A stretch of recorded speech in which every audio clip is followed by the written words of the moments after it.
company on Real Britain with me, Darren Grimes, on telly, DAB and online.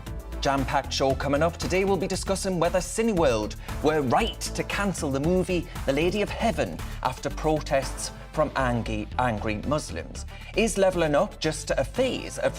Earlier this week, a report accused ministers of gambling billions on little more than a slogan.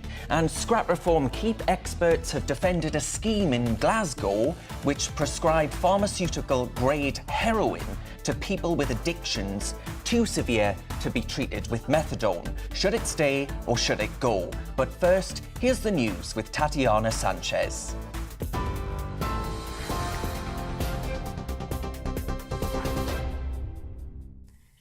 Good afternoon. It's 1 minute past 2. I'm Tatiana Sanchez in the GB newsroom.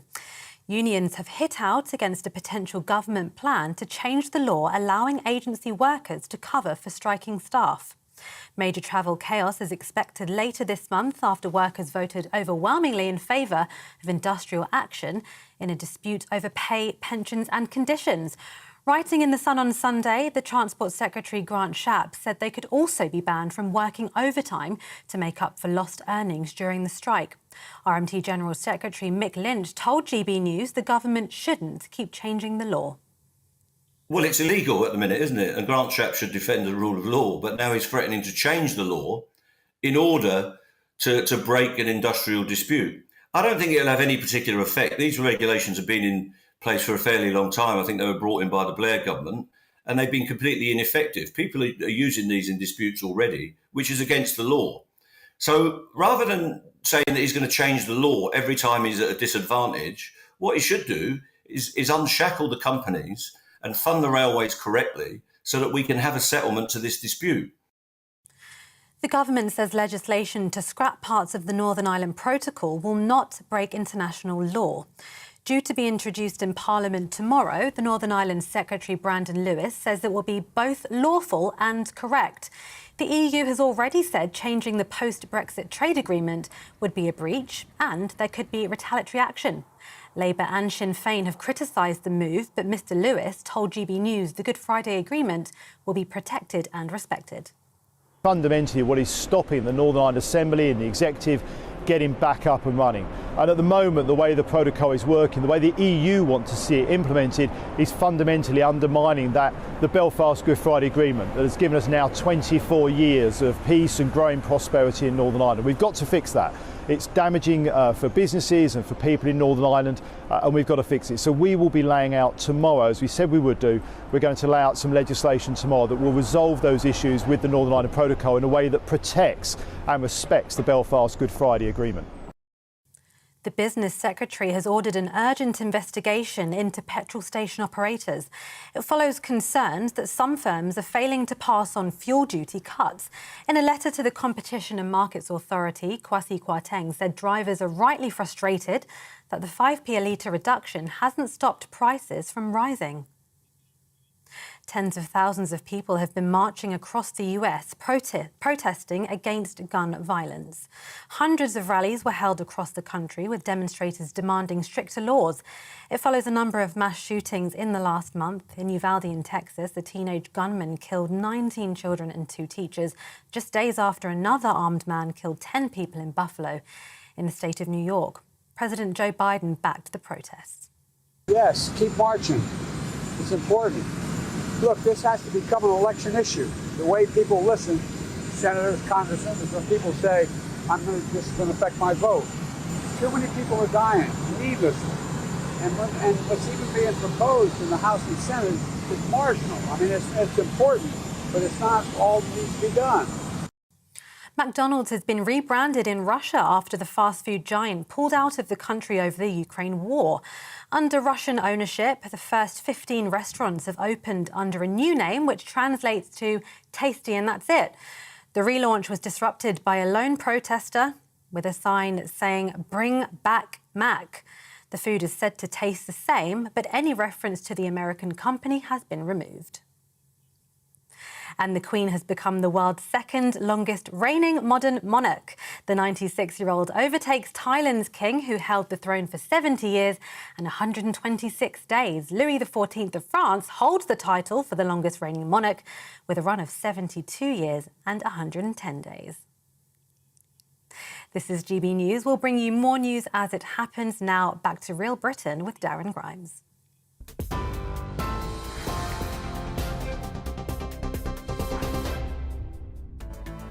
Welcome to Real Britain with me, Darren Grimes. Here's what's coming up on the show. This week, Cineworld cancelled all screenings of a movie which depicts the story of Lady Fatima, the daughter of the Prophet Muhammad, after protesters called it blasphemous and racist.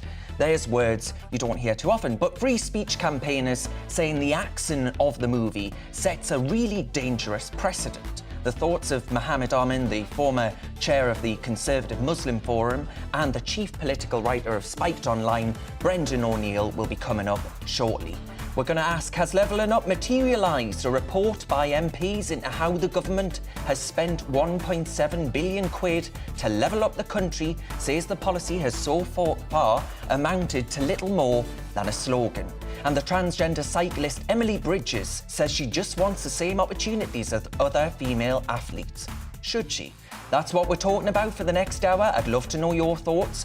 Much more important than my own, should we actually reduce the number of civil servants working within government? Tweet me at GB News or email me on gbviews@gbnews.uk. You can watch us online too on YouTube, and don't forget Facebook. Loads of brilliant content on our GB News page. Cheers very much.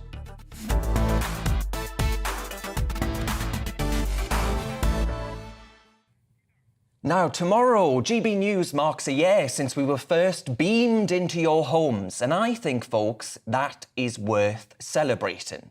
I haven't been at GB News that entire time, but I actually set out my hopes for the channel when it was first announced. People need something new, people need hope and a voice, and I hope GB News can offer just that. And if you open your windows right now, folks, you hear that? It's Sky News, the BBC and ITV shaking like a leaf in the autumn wind. And I reckon GB News has offered many of us a voice for far too long. It's felt like the political and media class sneered and derided those of us who dared to vote for Brexit, those who are unapologetically proud to be British, and those who fancy a bit of Project Cheer over the doomsters and gloomsters that propagate Project Fear. We at GB News have been agile innovators, the first TV station to simulcast on radio in Britain, giving you a choice to tune in to us anywhere and anytime. Sure, we're opinionated, but as my mother said, shy Ben's getting out.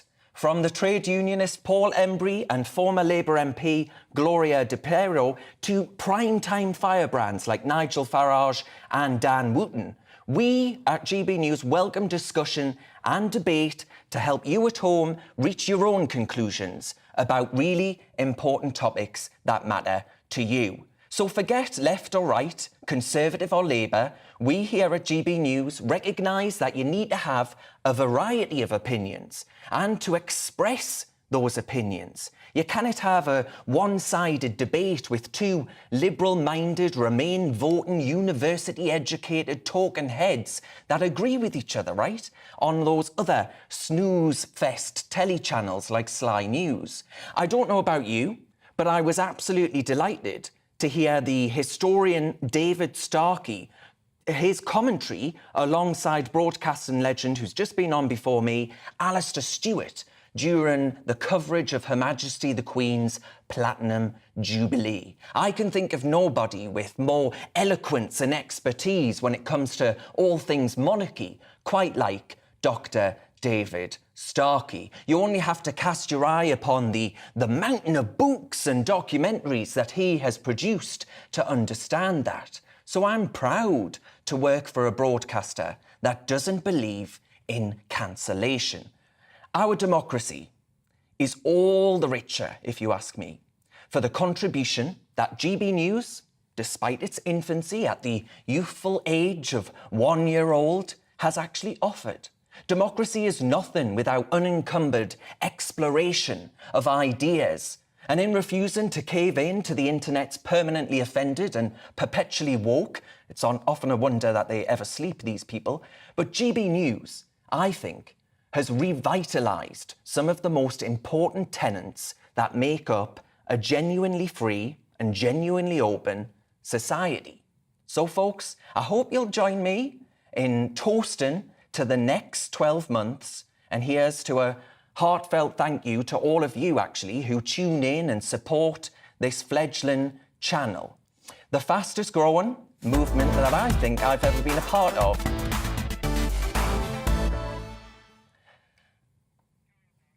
Right, Cineworld, folks, has pulled all off screenings of The Lady of Heaven. It's a film about the daughter of the Prophet Muhammad after it prompted protests outside some cinemas. The Bolton Council of Mosques called the film blasphemous and said it underpinned with a sectarian ideology for depicting the Prophet Muhammad, which is seen by some as an insult in Islam. In my opinion, it's not good enough to just be insulted and plan to pull something, but there we are. But the film's producer Malik Shilbak said no one should dictate for the British public what they can and cannot watch or discuss. I couldn't agree more. Describing the protesters as fringe groups. Yesterday, an imam who backed calls for the cinemas to block the film has been sacked as a government advisor on anti-Islamophobia. So I'm asking you, should Cineworld have bowed to the protesters' censorship demands? I can think of no one better to join me to discuss this than their chief political writer at Spiked, Brendan O'Neill. Brendan, hello. Thank you very much for joining me. Brendan, you wrote a Spiked Online column about this in this week. Why do you think it's so important? Because I know you've been chronicling really similar things, actually, where you've seen the murder of gay men not being reported because people are too scared to write about the fact that potentially gay men are being targeted by terror, and all of these really important other things where we just can't seem to have debate and speech around this issue, Brendan. Yeah, I think cinemas caving into a mob of religious fanatics is absolutely obscene, and it really has no place in the 21st century. We should not be dictating to the public what they can watch and what they can listen to and what they can talk about according to the tastes of a bunch of religious fundamentalists. That is the bottom line of freedom of speech. And I think the most shocking thing for me about this entire incident has been the silence of the elites. You know, a few politicians have said things here and there about these Islamist mobs shutting down a film, but most of the political and cultural establishment have been silent. They are moral cowards. They are sacrificing freedom to appease a tiny mob of religious fanatics, and that is completely unacceptable. What we should be saying to these protesters is our freedom matters far more than your feelings, and that is how you have to live in a free society. Brendan, I'm just going to bring in the former chair of the Conservative Muslim Forum, Mohammed Amin. Have we got Mohammed there? Yeah, brilliant. Mohammed, I wonder, would you actually argue that it's right that some Muslims find this offensive? Do you think actually there is merit to the argument? Well, first of all, many Muslims do find the film offensive, but we live in a free society and you have the right to create and publish films regardless of whether it upsets some people. Right, yeah, OK, then that's exactly what Brendan's just been arguing, really, right? No one has a right, ultimately, to not be offended. I agree. Yeah. So, Brendan, then, I wonder if there's a sort of a middle ground here, right? Lots of people found Monty Python offensive when it first came out. We've got to shrug our shoulders and stand up for democratic values in a free society. Absolutely. Everyone has the right to feel offended, but they don't have the right to act on that and to try and crush any cultural product or film or piece of music or piece of literature that made them feel offended. That's the bottom line of living in a free society.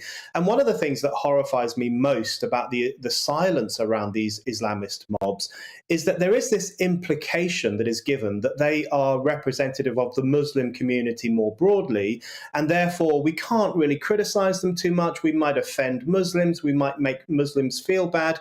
But I don't think these fanatics are representative of the vast majority of Muslims in this country, of our Muslim citizens who want to live in the same way that the rest of us do, which is freely and peacefully and fruitfully. So we have to start making a distinction, I think, between this kind of fanatical noise that is being made over an apparently offensive film and the vast majority of ordinary law-abiding Muslims who don't go along with this. And I think identity politics has this tendency to lump everyone together and to say, well, you belong to this ethnic religious bloc, and therefore you must all have the same feelings. I think that's a species of racism, woke racism, which we need to start challenging. Mohammed, one of the protesters said that it's not okay to offend 1.8 billion Muslims. But do you think it's accurate to say that this film, the showing of this film, is offensive to all Muslims? Surely that's not the case. I think the film will be offensive to a very, very high proportion of Muslims. I haven't seen the film. I've seen a trailer of it. But the answer when you're offended by something or you think that you will not approve of something is to not watch it. I didn't read the Satanic Verses by Salman Rushdie. Apparently it was a very long, very sort of boring book anyway. But if I think something is going to be offensive or upsetting, you don't have to actually go and read it or watch it. Yeah, I mean, Mohammed, do you actually worry that ultimately protests like this cause more long-term damage than good to communities and cohesion? They cause enormous damage. I'm 71 years old, so I still remember the demonstrations in the late 1980s, about 1989, I think it was, about Satanic Verses and Muslims burning books on the streets of Bradford. And that put Muslims in a terrible light because the last people to burn books were the Nazis. And I've always described the protests against the Satanic Verses as a massive own goal by British Muslims. The right way to do with something like that upsets you is to explain what's wrong with it, explain why you don't like it, and then to stand to one side. And if somebody wants to read it, wants to watch it, that's their privilege. Yeah, because actually, Mohammed, I would argue that they've done a fantastic PR job for this film and actually given it publicity like you wouldn't believe. But Brendan, the Cineworld actually said in a statement that they pulled the film to ensure the safety of their staff and their customers. Do you think they were right to do that? Do you think they struck the right balance there? Absolutely not. I think they should have held firm. I think cultural institutions should always hold firm when there are mobs outside demanding that something be shut down. And that goes for whether it's an Islamist mob, as it is in this case, or a bunch of Christian homophobes, which has happened in the past. You mentioned Life of Brian. There were lots of Christians, blue-rinsed right-wing Christians who protested against that film. It doesn't matter who the collection of people is. What we need to say to all of them is, listen, I'm sorry you're offended, but freedom of speech is more important than your feelings. And I agree with Mohammed that the response to things we find offensive is to switch the channel, turn away, don't read the book, don't see the film. There are lots of things I find offensive and I try to ignore them or I try to engage with them constructively. But I think we do have to ask ourselves why these kinds of gangs of radical Muslims, which is what we are seeing, why they feel at liberty to act on their offense. And I think they are influenced in a large part by cancel culture, by woke culture, which now is mingling with a kind of archaic view of blasphemy to create these kind of very intolerant movements against freedom of speech. So we're witnessing a very unholy marriage between 21st century cancel culture and very ancient forms of punishing blasphemy, which has given rise to these protests. And we need the political establishment to say, no, you don't do this in 21st century Britain. Well, indeed, because I tell you what, I don't think a modern-day Mary Whitehouse, Brendan, would get much truck by arguing that, Christian values were being basically run roughshod over because of modern day debauchery and all the rest of it, we would rightly just laugh at that, right? And say, well, to hell with you. But there we are. That was the chief political writer at Spike, Brendan O'Neill, and the former chair of the Conservative Muslim Forum, Mohammed Amin. Thank you very much for your time. Now, folks, there's plenty more to come this afternoon on Real Britain. We're going to be asking the question, has levelling up materialised? A report by MPs says the Tory policy so far has amounted to little more than a slogan. Conservative MP for North West Durham, Richard Holden, will join me next. But first, here's a look at the weather. Looking ahead to this evening's weather, and the UK is looking breezy in the north with showers gradually fading. Dry in the south. Let's take a look at the details. It will be a fine and dry evening for southwest England with sunny spells and a light to moderate breeze, with any breeziness continuing to ease through the evening. A pleasant evening across London and the southeast of England, where it will remain dry with sunny spells and light winds through the evening. A mostly dry evening for Wales, although with 1 or 2 light showers in the north and west, breezy in the west and with the best of the sunny spells to the east. A few scattered showers for the Midlands, with the showers most likely in the north and west of the region. Otherwise, a breezy evening but dry for most and with sunny spells.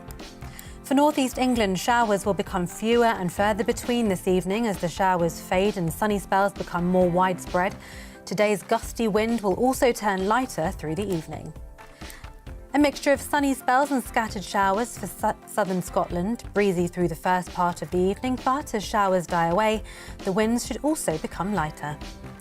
A breezy evening for Northern Ireland, where showers will move across the country on a westerly wind through the evening. Showers will be mostly light and with sunny spells in between. A largely dry night to come as showers die away, although rain expected to arrive in the far northwest later on, and that is how the weather is shaping up overnight into tomorrow morning.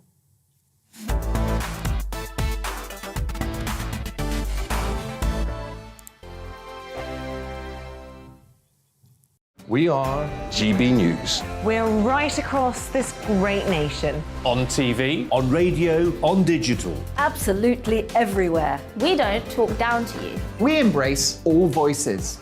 With honest and civilised conversation. We're not part of the establishment. We're one of you. And we're only getting started. Join us on GB News, The People's Channel. Britain's news channel. every morning from 6 o'clock, we'll wake you up with GB News Breakfast with all the stories you didn't know from the night before. So whether it's serious news, entertainment, or your own views from all over our great nation, we're here to kick off your day with a smile. The national media should be reflecting and reporting what's happening here. You will notice the northwestern accents. Whether you're with us on TV, radio, or online, every morning, it's breakfast from 6 a.m. Hope you can join us. Join us for Ministry of Offence, the comedy panel show that's just like the news, in that the left fights the right and it doesn't really seem to matter who wins. We cover the big stories. It was in fact a troop of baboons and not angry vegans. I like that. And the really important stories. Fat naked cow gets stuck in swimming pool. It's a headline in a lot of local newspapers. Yeah. We're on the same team, Nick. Yeah, but I'm just helping you. Join us for Ministry of Offence, Saturday nights, 8 o'clock on GB News. I'm Dan Wootton. Join me Monday to Thursday from 9 to 11 for the feistiest and most fun news debate on TV, where free speech reigns. I'll bring you a sharp take on the day's biggest stories, bombshell newsmaker interviews, and A-list guests. And I guarantee you, no spin, no bias, no censorship, and no reason to go to bed. That's Dan Wootton tonight, Monday to Thursdays from 9 on GB News.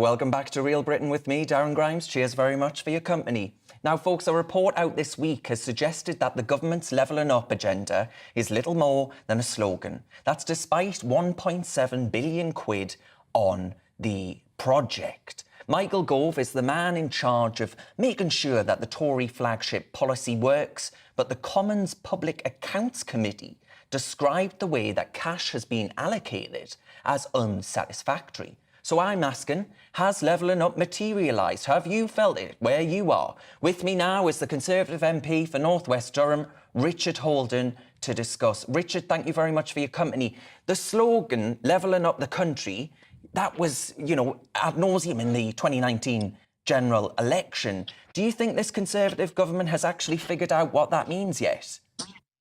I think we have. I think the Levelling Up white paper makes it clear what we're actually trying to achieve, Darren.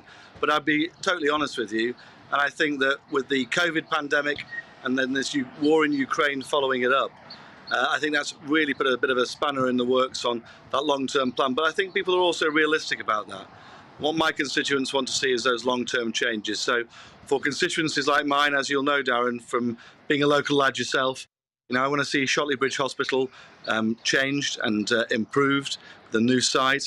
That's in the works at the moment.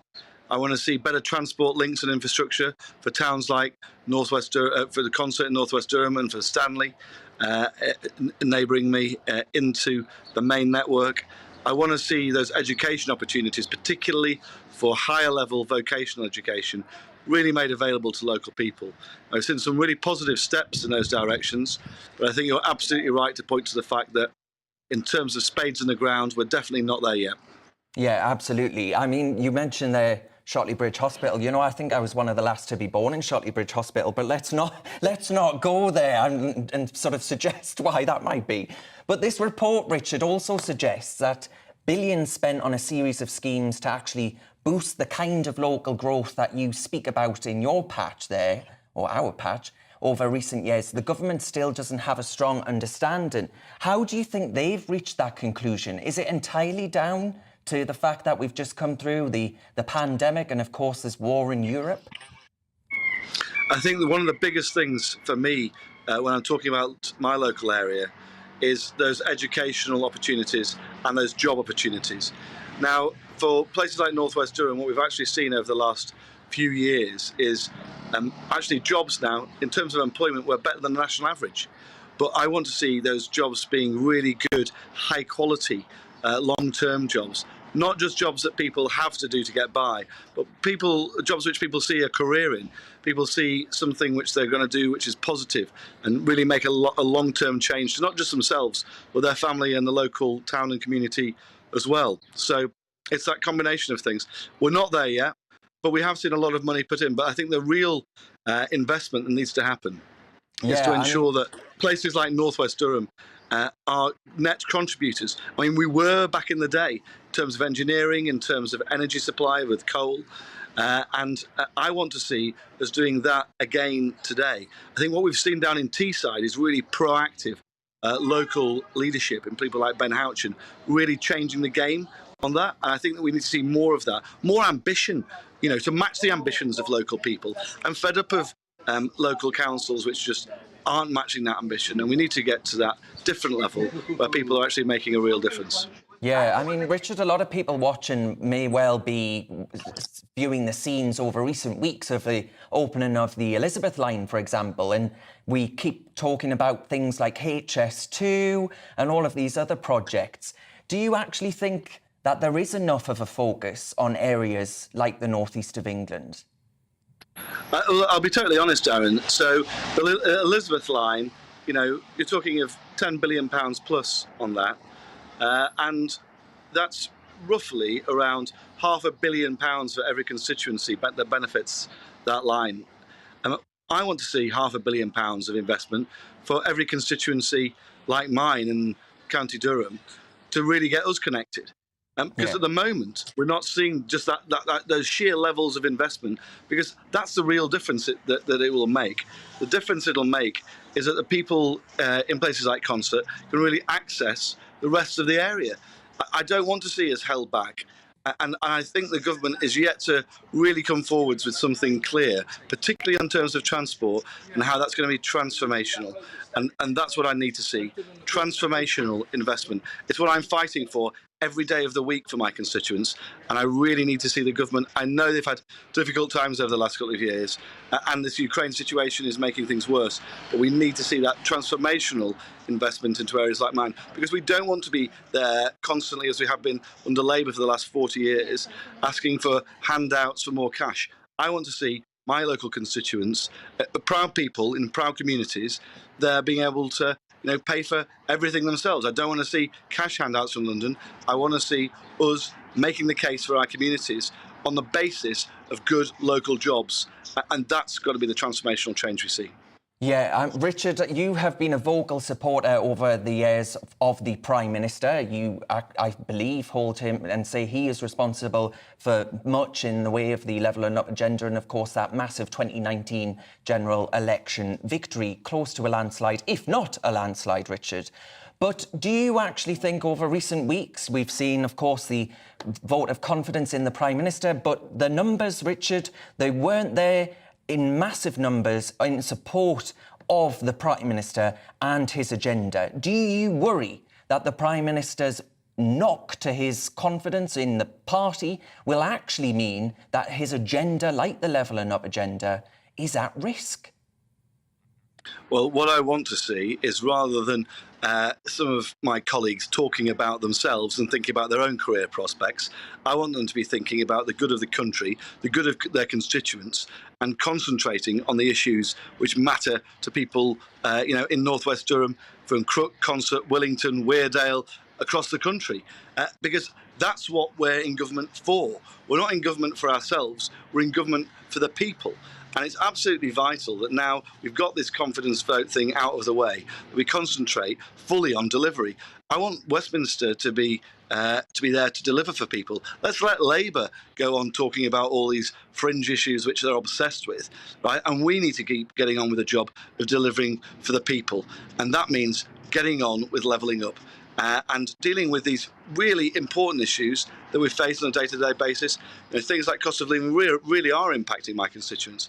But I want the focus to be on delivering for the people, not on people in Westminster trying to play party political games or try and position themselves for the future. A clear message from the MP for North West Durham, Richard Holden there. Thank you very much for your time, Richard. Thanks, Darren. Now, folks, lots of you have been getting in touch about Cineworld's decision to axe the film The Lady of Heaven.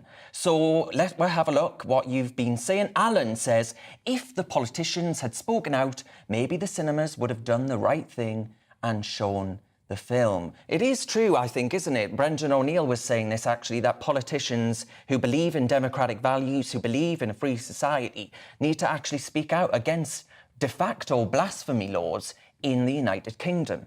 Josh says, of course Cineworld was wrong to cancel the screening of this film. However, why didn't the police intervene and, if necessary, arrest anyone committing a hate crime to protect the staff? I do think there's an element of truth there, isn't there, from Josh, which is the police should be there to actually protect people who are being threatened, right? It seems to me a fundamental role of any robust law and order enforcer.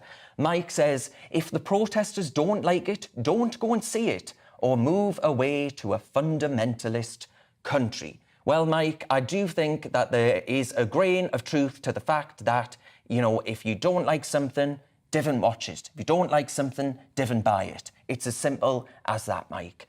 Now, you're with GB News on telly and DAB radio. But coming up, we're going to be discussing the government has reiterated that biological sex should determine who takes part in women's sport. The transgender cyclist Emily Bridges says she wants to be treated like any other athlete. But is this asking for special privileges? We'll get the thoughts of Katie John Went, who's a diversity and inclusion facilitator. But first, here's the news headlines with Tatiana Sanchez.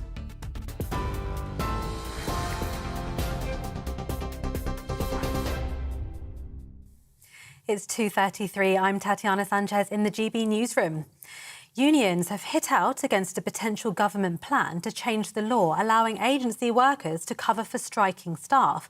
Major travel chaos is expected later this month after workers voted overwhelmingly in favour of industrial action in a dispute over pay, pensions and conditions. Writing in The Sun on Sunday, the Transport Secretary Grant Shapps said they could also be banned from working overtime to make up for lost earnings during the strike. Well, some breaking news this hour, and the family of former British soldier Jordan Gatley says he's been killed fighting in the Ukrainian city of Severodonetsk. In a statement on social media, they said Jordan went to the country to help. He and his team were very proud of the work they were doing, which was dangerous, of course, but necessary. The government says legislation to scrap parts of the Northern Ireland Protocol will not break international law. Due to be introduced in Parliament tomorrow, the Northern Ireland Secretary Brandon Lewis says it will protect and respect the Good Friday Agreement. The EU has already said changing the post-Brexit trade agreement would be a breach and there could be retaliatory action. The Business Secretary has ordered an urgent investigation into petrol station operators. It follows concerns that some firms are failing to pass on fuel duty cuts. In a letter to the Competition and Markets Authority, Kwasi Kwarteng said drivers are rightly frustrated that 5p a litre reduction hasn't stopped prices from rising. And the Queen has become the world's second longest reigning modern monarch. The 96-year-old overtakes Thailand's king, who held the throne for 70 years and 126 days. The longest reigning monarch is Louis XIV of France, with a run of 72 years and 110 days. TV online and DAB Plus radio, this is GB News. We'll be back to Real Britain with Darren Grimes after this very short break.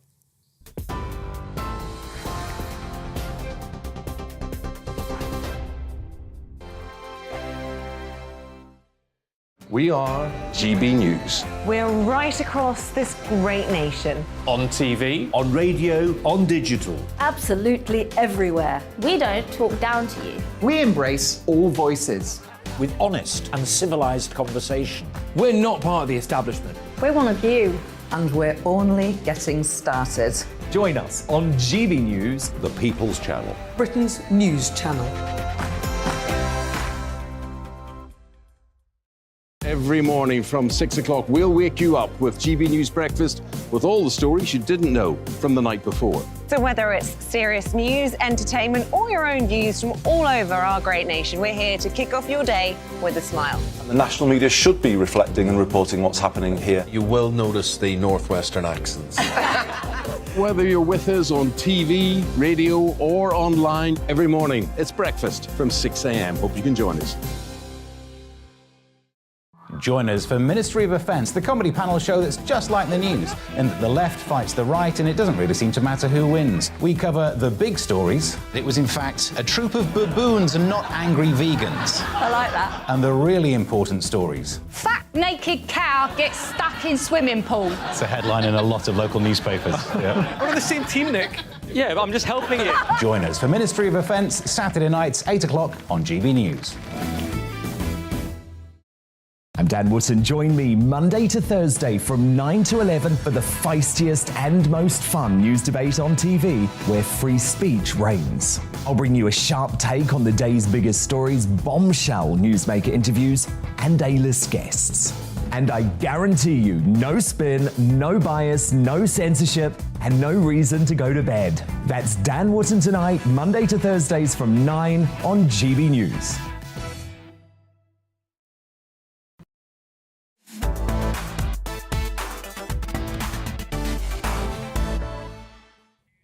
Welcome back to Real Britain with me, Darren Grimes. Cheers very much for your company.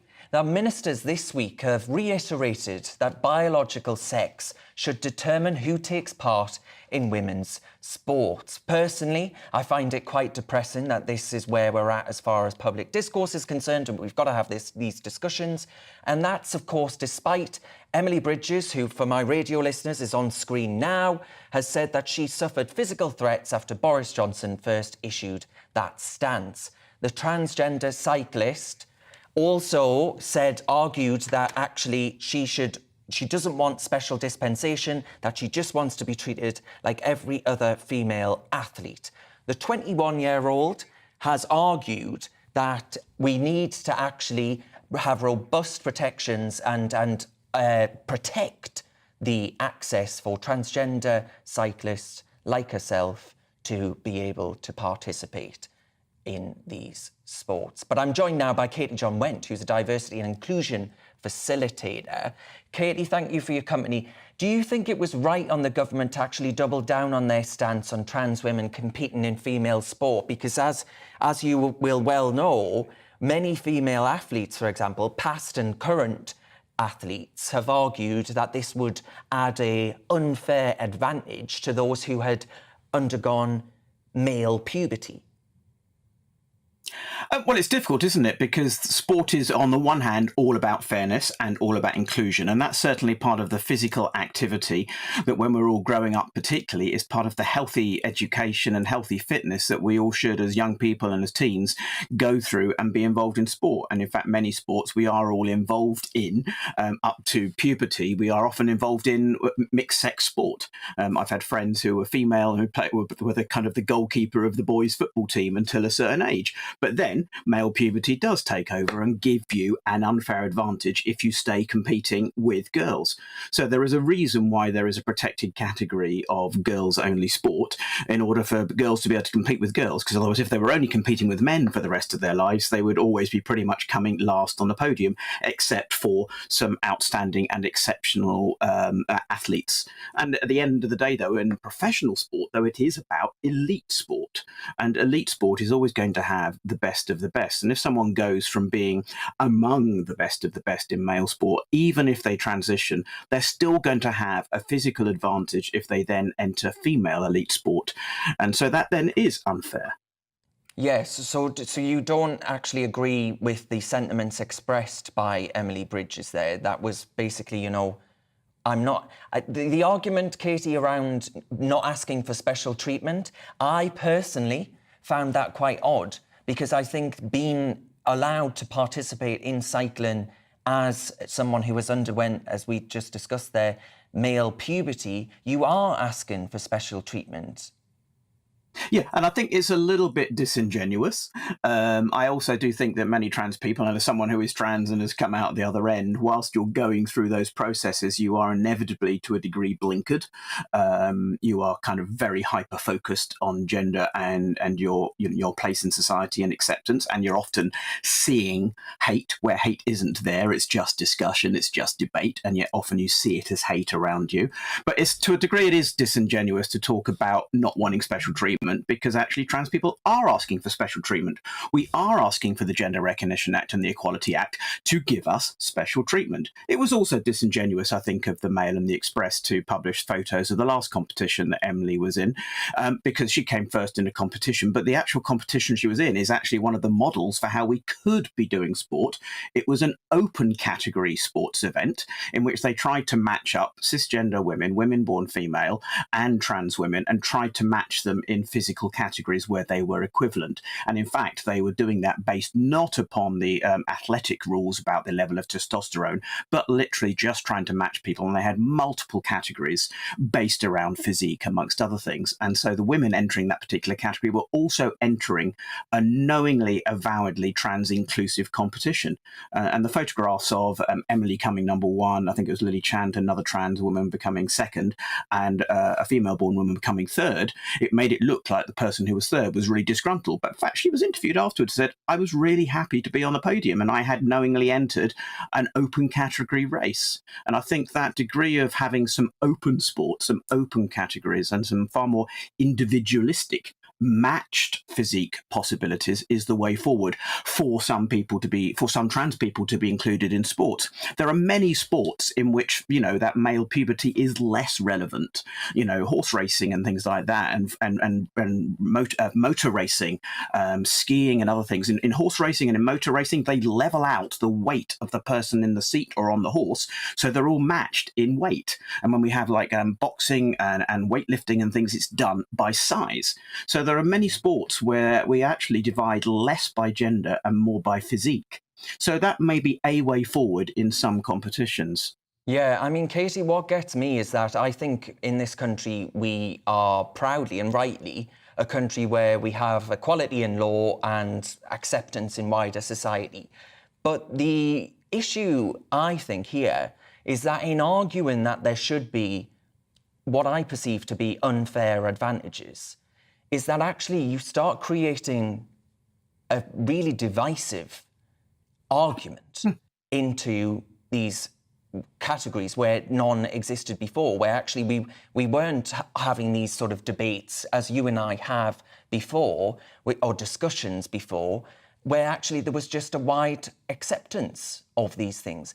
Now, I think Yeah, in it trying creates to a argue for, resentment, doesn't it? exactly, it is creating real resentment, Katie, and that's what I find genuinely depressing. And I think there's a difference as well. If you go back and look at the past and you find that the trans athletes in sport in the past were exceptions. They're still exceptions, but there's a lot more exceptions now. You know, you go back to tennis and Renee Richards, who Martina Navratilova is very familiar with. They played tennis together and competed against each other and things and trained together. And yet that was one person almost in a decade doing sport. And then you get someone like Caitlyn Jenner, who did all her sport as male, retired effectively, and then transitioned. So she wasn't going to compete again. And she herself says that she can still outplay any woman pretty much at golf because despite transition, she can shoot, you know, she can hit 300 yards further than anyone else. I think we've got to recognize there is no one opinion, even within trans people, and it's got to be a discussion we're willing to have. There are diverse opinions happening, for example, in world rugby, in Scottish rugby, in English rugby about.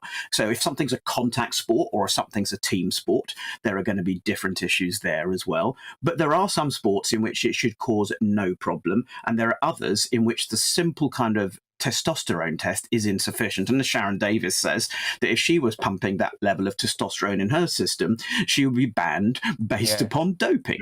So, I mean, it's full of contradictions, and one size fits all does not work. Yes, so those that purport to speak, Katie, on behalf of an entire community, quote unquote, are being disingenuous, aren't they? But Katie John went there, the diversity and inclusion facilitator. Thank you very much for your opinions in that debate.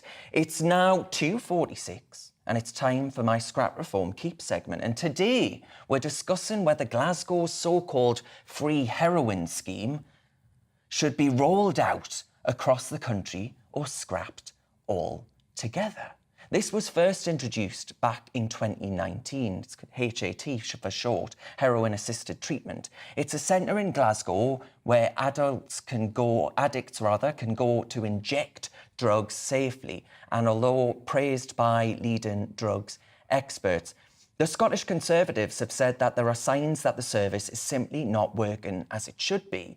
There's been 20 overdoses since the scheme began, with 3 million being spent treating just 28 people. So joining me to discuss this is the drug policy campaigner Paul Hannaford, who himself has struggled with addiction in the past.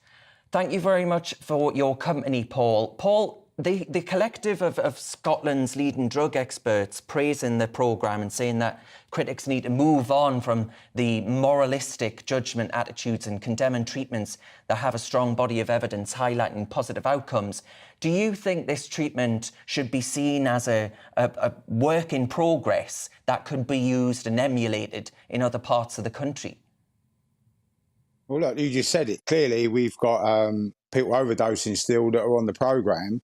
So it's clearly not working. I mean, what are we actually doing? Are we just prolonging these people's misery by letting them turn up to this place where they get free heroin?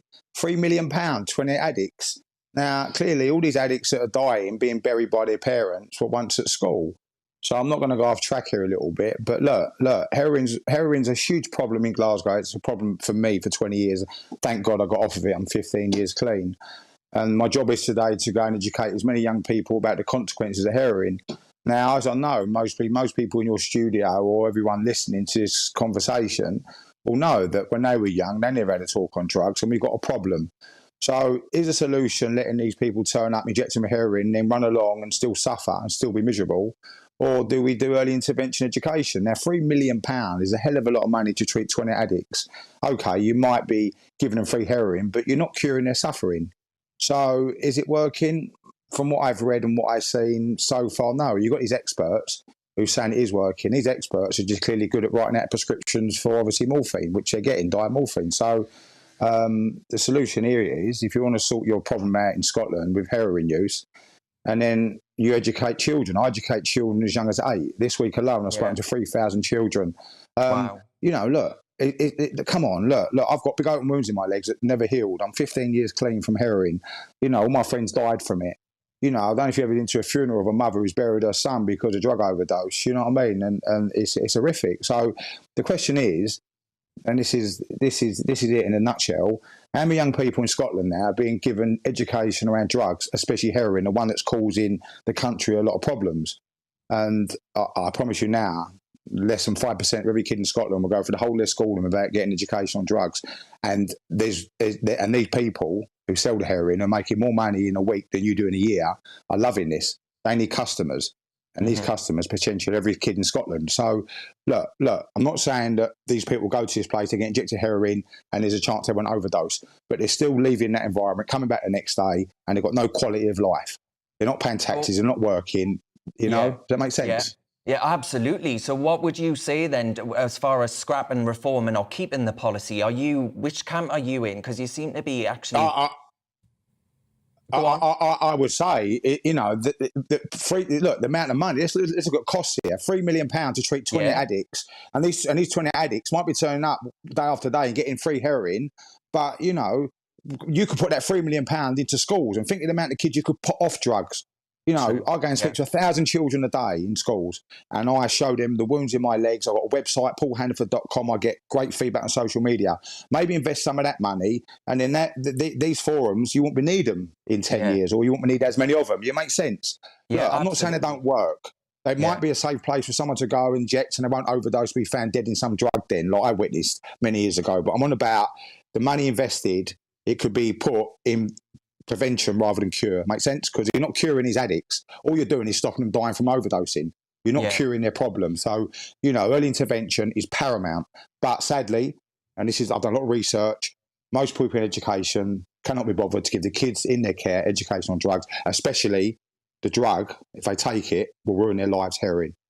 Yeah. I mean, really strong words, and it's about the allocation of resources, isn't it, Paul? Because as you know, money's tight, taxpayer money is tight, and it's about allocating it in the best possible way. So I couldn't agree with you more. That's a drug policy campaigner, Paul Hannaford. Thank you very much for your time, mate.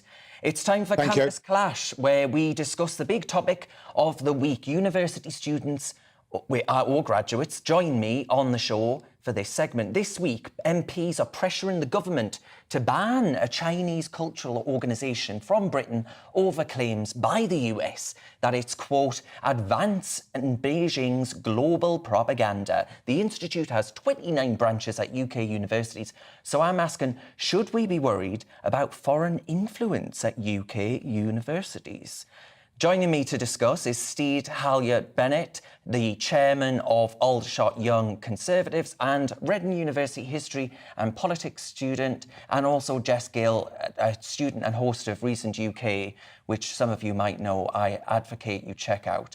Jess, what examples of foreign interference have you found? So recently this has been a massive issue. For example, Chinese students enrolling in British universities has increased up to 50% and acceptance has gone up by a third. This matters because Chinese students obviously pay more as international students, but it's not just the students. For example, 40 million has been dedicated to funding from Hawaii and state-owned Chinese companies in recent years. And this has trickled down to the universities. It's closed freedom of speech, it's closed academic freedom because people are afraid to speak because that's where the money comes from. For example, in Nottingham University in 2019, they cancelled a speaker from Taiwan after complaints of Chinese officials. Similarly, in 2017, from Durham, the Chinese Students and Scholarly Association stopped an event because a speaker practiced a religion that the CCP didn't like. And another example, the Cambridge University Press has blocked access to articles on topics such as Tiananmen Square massacre as requested from the Chinese government. Yeah. Steve, do you, listening to what Jess has said out there, right, you must agree with me that this is quite a worrying influence over our purportedly august institutions, world's leading universities.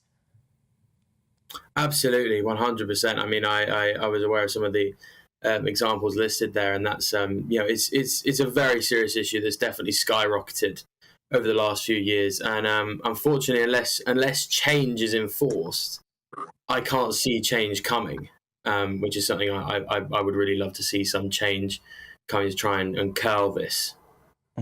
Jess, you might get some that watch this and say, oh, well, look, this is just anti-Chinese rhetoric. This is people being anti-China, and actually there's a tinge of racism to this. What say you? I have no problem with Chinese people or Chinese students. I think it's the problem with the Chinese government. The Chinese government has committed so many atrocities. Look at the Uyghur Muslims. Look at their response during lockdown. There was a video out, leaked from China, of people in buildings screaming because they didn't get resources because they were trapped. This needs to be brought aware, have awareness of. And when our academic institutions who are meant to raise awareness of this fail, then what hope is left? Yeah, well, indeed. I mean, Steve, Jess just mentioned the pandemic there. Of course, we now have the World Health Organization saying there's a big question mark over where the COVID pandemic actually originated, right? Was it lab-made? Was it yada, yada, yada? All of these really important questions that they're not able to actually determine the answer to because of secrecy by the Chinese communists. This would suggest to me that they're not good faith actors that we should be participating with in and allowing to actually manipulate our university sector. Oh, I couldn't agree more. They're absolutely trying to manipulate our university sector, as we said, to censor, like they did in Cambridge. They censored certain articles and stuff like that from the Cambridge University Press that they found that was against, what they would say is against the Chinese propaganda. And I'd say to stop that, we've really got to enforce freedom of speech and freedom of information on university campuses. And then onwards, we have to start having, I'd say, an independent regulation board to stop donations that we feel are coming in and manipulating and starting to actually influence what's actually taught in university. Yeah, well, we must not get to that point. But thank you for raising those alarming cases. That was Steve Haylar-Bennett, the chairman of Aldershot Young Conservatives and Reading University history and politics student, and Jess Gale of Reasoned UK. You're watching Real Britain with me, Darren Grimes. We'll be back after a quick look at the weather. Looking ahead to this evening's weather, and the UK is looking breezy in the north with showers gradually fading. Dry in the south. Let's take a look at the details. It will be a fine and dry evening for southwest England with sunny spells and a light to moderate breeze, with any breeziness continuing to ease through the evening. A pleasant evening across London and the southeast of England, where it will remain dry with sunny spells and light winds through the evening. A mostly dry evening for Wales, although with 1 or 2 light showers in the north and west, breezy in the west and with the best of the sunny spells to the east. A few scattered showers for the Midlands, with the showers most likely in the north and west of the region. Otherwise, a breezy evening but dry for most and with sunny spells. For northeast England, showers will become fewer and further between this evening as the showers fade and sunny spells become more widespread. Today's gusty wind will also turn lighter through the evening. A mixture of sunny spells and scattered showers for southern Scotland, breezy through the first part of the evening, but as showers die away, the winds should also become lighter. A breezy evening for Northern Ireland, where showers will move across the country on a westerly wind through the evening. Showers will be mostly light and with sunny spells in between. A largely dry night to come as showers die away, although rain expected to arrive in the far northwest later on, and that is how the weather is shaping up overnight into tomorrow morning.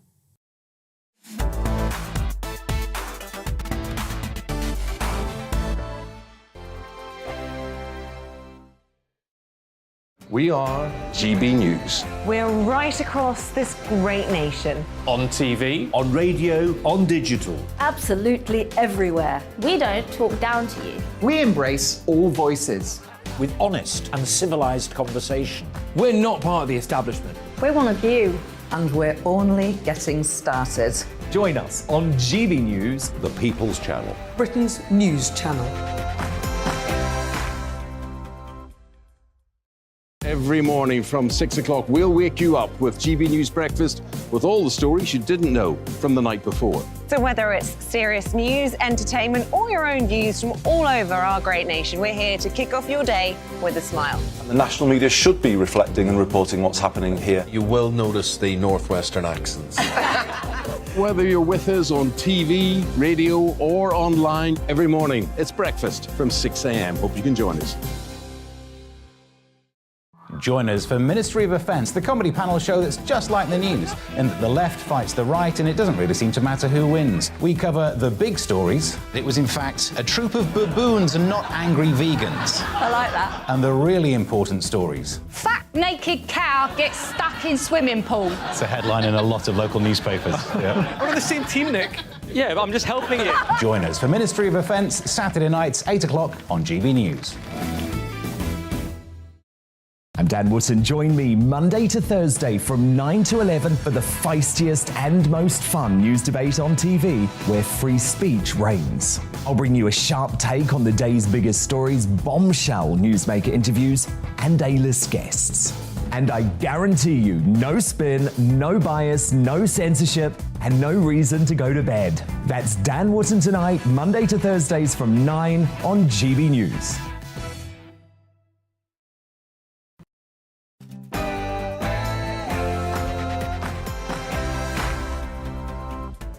A very warm hello to you and welcome back to Real Britain with me, Darren Grimes, on telly, DAB and online. Today we're going to be discussing whether smoking should be phased out by raising the legal age to buy cigarettes by 12 months every year. To me, this is a nanny state intervention too far. Should we sack civil servants? We're going to be discussing that. The government is prepared to cut almost 100,000 jobs in the next 3 years. Start in the Home Office, I say, with those that don't want to put in place the Rwanda policy. We'll get reaction and comments by the former Doctor Who actor Christopher Eccleston over his lack of work due to being down to his age and the immutable fact of being white. But first, here's the news headlines with Tatiana Sanchez.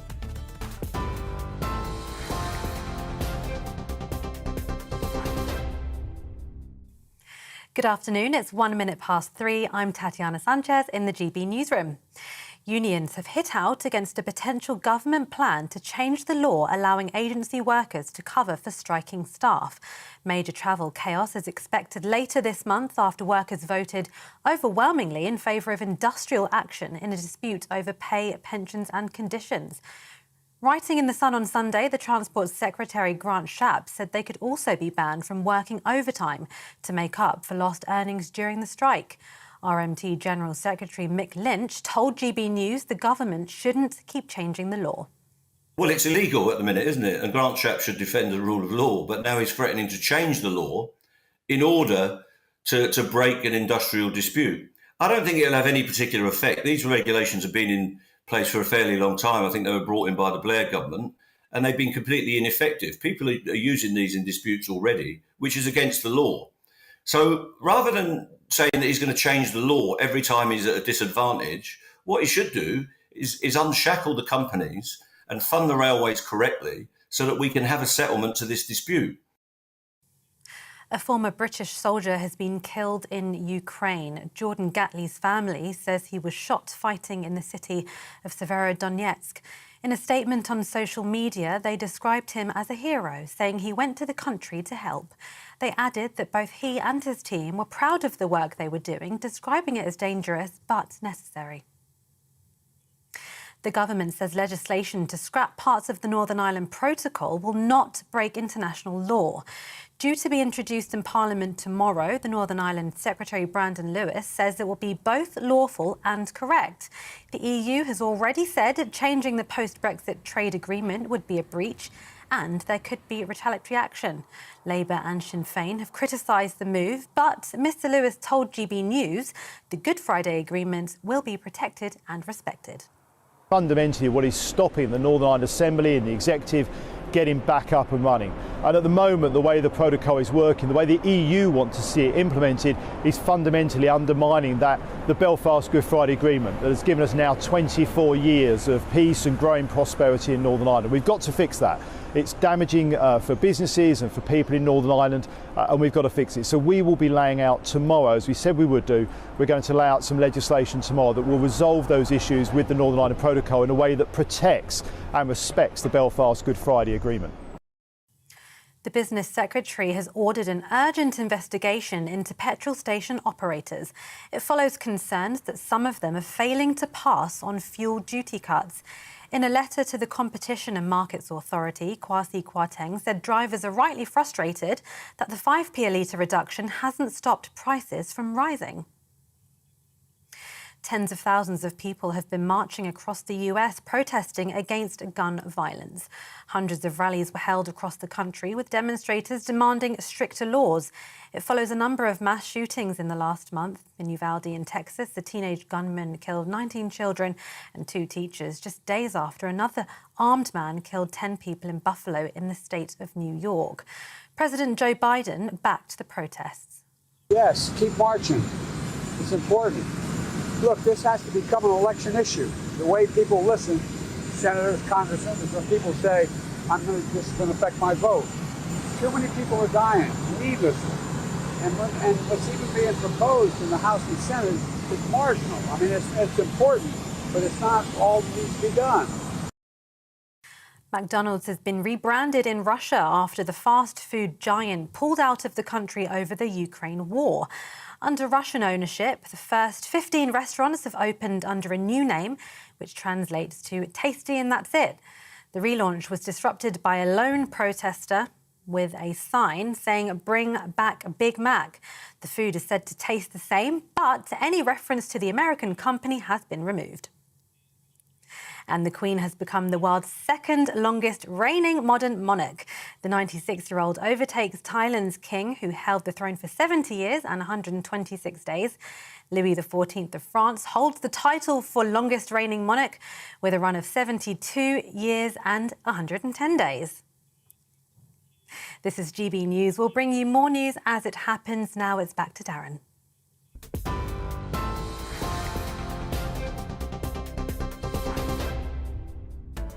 Welcome back to Real Britain with me, Darren Grimes. Cheers very much for your company. Here's what's coming up on the show. A review into cigarettes and tobacco suggests the age people can buy them in England should be raised every year, so eventually no one can purchase the products. I'll be asking, should smoking be banned altogether in the United Kingdom, or is this an anti-state intervention too far? Should we sack civil servants, folks? Reports suggest the government is prepared to introduce compulsory redundancies to cut jobs by almost 100,000 over the next 3 years. Unions, of course, are arguing that it'll make it impossible for the civil service to carry out its duties. Too many people watching Loose Women at home, if you ask me. And why the former Doctor Who star Christopher Eccleston says white middle-class male straight actors like him are the new pariahs of the industry. An interesting one for sure. That's what we're talking about for the next hour. As ever though, your gob is much more important than my own. Let me know what you think. Should cigarettes and tobacco be banned in the United Kingdom? Tweet me at GBNews or email me on gbviews@gbnews.uk. Watch us on YouTube and don't forget Facebook. Loads of brilliant content and debate on our GB News page. Cheers very much.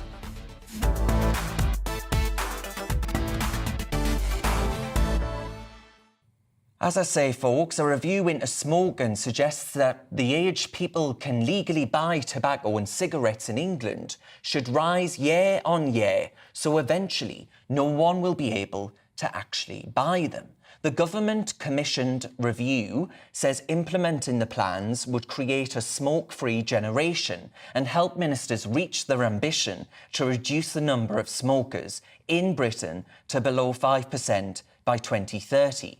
So should smoking be banned altogether in the United Kingdom? Joining me to discuss is Dr. Sudhanshu Patwardhan from the Centre for Health Research and Education at the University of Southampton, Simon Clark, the Director of Forest, a smokers' right group, and psychotherapist Lucy Beresford. Simon, can I start with you, please? I'm assuming the Forest position here is that, look, we should be, if you're not pro-smoking, you should at least be pro-choice, and you wouldn't advocate these sorts of policies. That's right. We're certainly not pro-smoking. We've never encouraged anybody to smoke. I mean, to put this in perspective, 15 years ago, and it's only 15 years ago, the government raised the age of sale of tobacco from 16 to 18. And we supported that because it seemed perfectly logical to bring tobacco into line with alcohol. And of course, you can legally have sex at 16, you can drive a car at 17, you can even join the army at 17. So bringing the age of sale of tobacco up to 18 seemed perfectly reasonable, not least because when you are 18, you are legally an adult. And our concern is, amongst many things, is that by raising the age of sale above 18, you're actually infantilizing a whole generation of young adults. Now, look, when you're 18, you're well aware of the health risks of smoking. I have 2 children who are now in their 20s. They were well aware when they got to 18 of the health risks because it had been drummed into them from a very early age at school. Now, we have to allow people to make their own choices and decisions. Nobody's doubting that there are very serious health risks associated with smoking. There are health risks associated with so many things, including alcohol, the type of food we eat. But people in a free society have to be allowed to make choices. And it was interesting that the Chief Medical Officer, Chris Whitty, claimed that people like me are always trying to make this out to be health versus freedom. Well, it's not. It's about health and freedom. And we have to find a balance between the two. Yes, I mean, Dr. Sudhanshu, it might be argued that smoking costs the NHS, what, 2.5 billion a year, some estimates actually reveal. But do you think, as a smoker, if someone is a smoker, they are paying a hell of a lot in duties, aren't they, to the Treasury? So they're probably paying for their health costs and then some. Well, Darren, first of all, thanks for inviting me here. And just to correct that, we are based out of this University of Southampton Science Park. And we are an independent healthcare company at the Centre for Health Research and Education. And look, I was there in the room when it happened last week when the report was published. And it is very interesting to see how Dr. Javed Khan has come out with a string of recommendations, including the one we are discussing here. But I think it's important for us to focus on the current remaining smokers in the UK. And I think we shouldn't miss that point, that a lot of work has to be done to support them to be able to quit the current risky forms of tobacco they consume, primarily in the UK. It is smoked forms of tobacco, along with quite a few 100,000 of people from South Asian communities using smokeless tobacco, equally harmful.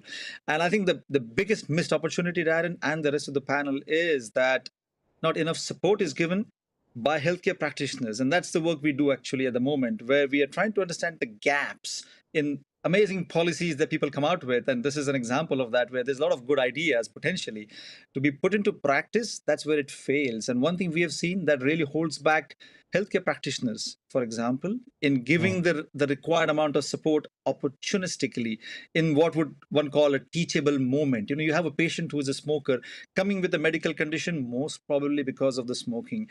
Even if not, you should be in a position to give them enough support there and there itself, and not just pass them on to a stop smoking advisor. The report talks about funding more in terms of the stop smoking services, and for sure we should have that. The report supports products such as vaping products, and I support the approach given the way we regulate these products. But the biggest gap, Darren, in the panel is that healthcare practitioners are not confident enough to give enough support to their patients. And I think we are missing a trick in this country for that. And I think for the remaining 8 million or so current smokers, if we do not get our act together, that is the biggest failure we will have for any of the policies that come out. Right. I mean, Lucy, from a psychological angle, I can remember being a teenager, and I'm not sure I should admit this really, but I've started now, so I'll finish. A teenager smoking behind the bike shed. It's fine. It's a cool thing. You see it as cool, and when it's prohibited, you see it as it's quite a sexy and hip thing to do. So is this not just going to actually make smoking look more attractive, not less? It does run that risk. We are, after all, very imitative creatures. And if we see our peer group smoking, or if we're influenced by incredibly compelling advertising, for example, or we see some of the people that we focus on, maybe celebrities, people in the public eye, if they're smoking, then in that adolescent period when our brains are going a major under sort of rewiring, but also our own sense of who we are is so malleable. We can be influenced to go down a particular path that perhaps at the very beginning we weren't that interested in. And if the goalposts do get moved and it looks as if this thing is more adult, more seductive, more compelling, then it could actually make more people feel that if they want to smoke, then they might smoke furtively. So that, of course, is a huge danger. Lots of people remember smoking out of their bedroom windows and being incredibly puzzled that their parents could even work out that they were smoking. But that's what happens. We're experimenting, we're trying, we're pushing the boundaries during adolescence. The problem is that actually smoking is related to some really serious health issues further down the line, which is not the same, for example, as having sex or drinking or driving a car. Yes, there are inherent dangers in all three of those activities, but not for everybody. Whereas every single person who smokes is going to be affected by that. So in fact, even though some of the psychology around this suggests that it might make it more attractive, that doesn't necessarily mean that should be a reason to not do it. Simon, I wonder what you think about this, because I personally believe that the introduction of e-cigarettes to the marketplace has been absolutely transformative, right? It's been a way in which people can transition away from smoking harmful tobacco. But do you think it's actually had a negative consequence where you've got kids looking at these USB devices and thinking, oh, that's really cool, I might try that? Is this another element that's actually negative and impacting the health of young people? Well, I don't see any evidence for that at the moment. I mean, in terms of e-cigarettes generally, we're huge supporters of e-cigarettes and other reduced-risk products like heated tobacco. And nicotine pouches, because they offer smokers a choice. And if you're one of these people who, is looking to quit smoking, and clearly there are people who want to quit and wish they'd never started, and the great thing about e-cigarettes is that they offer you something that can be equally pleasurable to smoking. And clearly the evidence suggests that there is much less risk associated with these products. And it empowers smokers to switch to something they still enjoy. That's far better than being forced to go cold turkey. But coming back to this issue of pleasure, it's important, because one of the things few people want to admit these days is that the reason many people smoke and continue to smoke is that a great many people enjoy smoking and take pleasure from smoking. That's the reason they do it. Some other people also smoke for their mental health. They smoke when they're under stress or feeling depressed, and that needs to be taken into account as well. The problem with this 2030 smoke-free target that the government has set itself is the only way it can reach that target is not by leaving it to education and choice, which is what we argue, but to basically introduce elements of the bully state where people are being forced and cajoled and coerced to quit smoking. We think that's completely the wrong approach. Yes, I mean, Dr. Sudhanshu, if you were my doctor, I don't think you'd be best pleased with the amount that I drink. And when sometimes I do drink and I think, oh, do you know what I fancy right now? A cigarette. But I don't believe that. I know what I'm doing to my body, right? I am aware that that is not a really clever thing to do, Dr. Sudhanshu. But I don't think you have a right to dictate that I cannot do that, prohibit me doing that in law. Of course not, Darren. And look, you're being very frank and honest there about what patients might come to to a doctor seeking advice. And look, people have a choice to do what they do. As a healthcare practitioner, we have a role to be there when a patient comes and says, look, I've seen the advertisements about this. I've known for decades that these things harm me. And here is a time, it may be a moment of transition in their lives. They are raising a family, they're starting a family. They've been told by their partners to stop smoking or drinking, and they are seeking support. It is my duty, or it's the duty of any healthcare practitioner, to give them the support they need when they ask for that support. And if it's an obvious connection between what they're presenting with as a patient to what their lifestyle choices might be connected to, it is the doctor's job to tell them that this is what might be happening. Are you open to thinking about what it might mean to move away from this habit? At no point I'm saying that we should be prescribing people to do what we as the healthcare community think should be done. But for sure we have a duty of care to offer them the right advice. And I come back to the point that, look, if healthcare practitioners are not equipped with the right amount of advice, now let's go back to nicotine.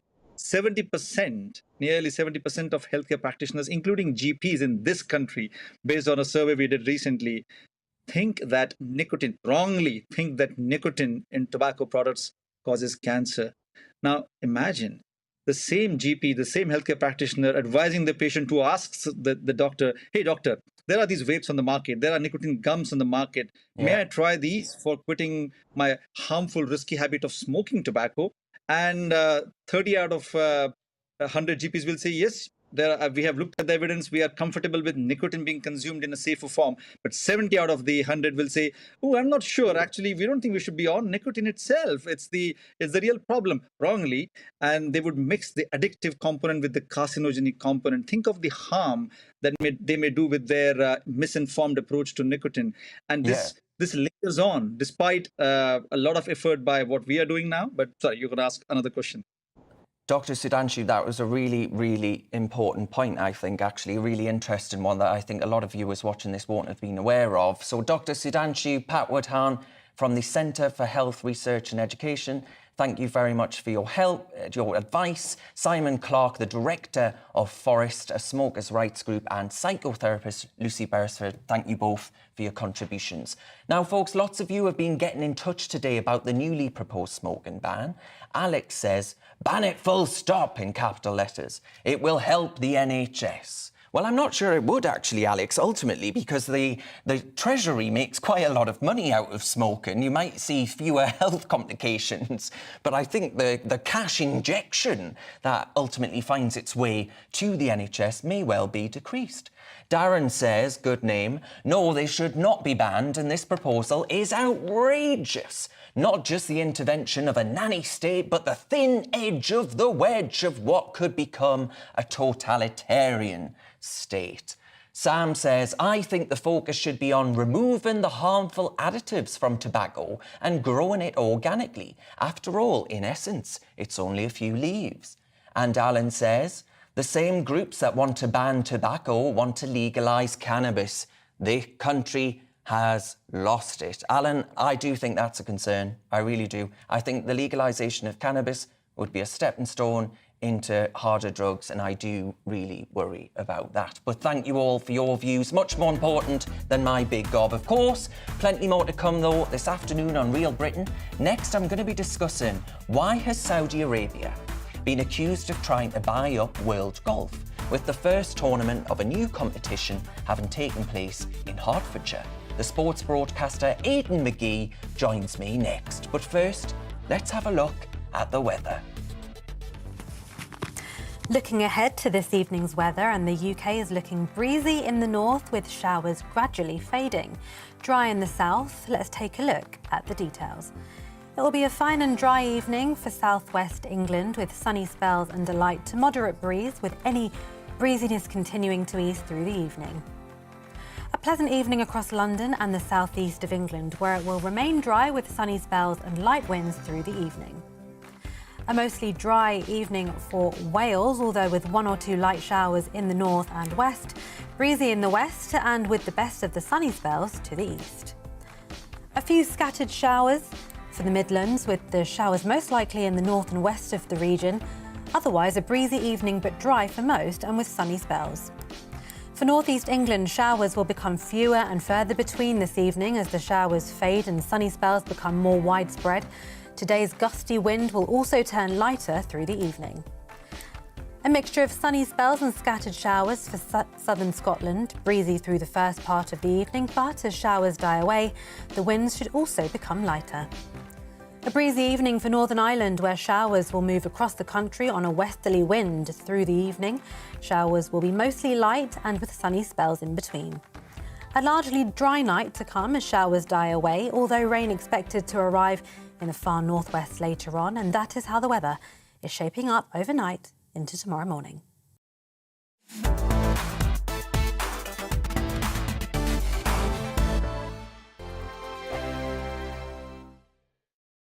We are GB News. We're right across this great nation. On TV, on radio, on digital. Absolutely everywhere. We don't talk down to you. We embrace all voices.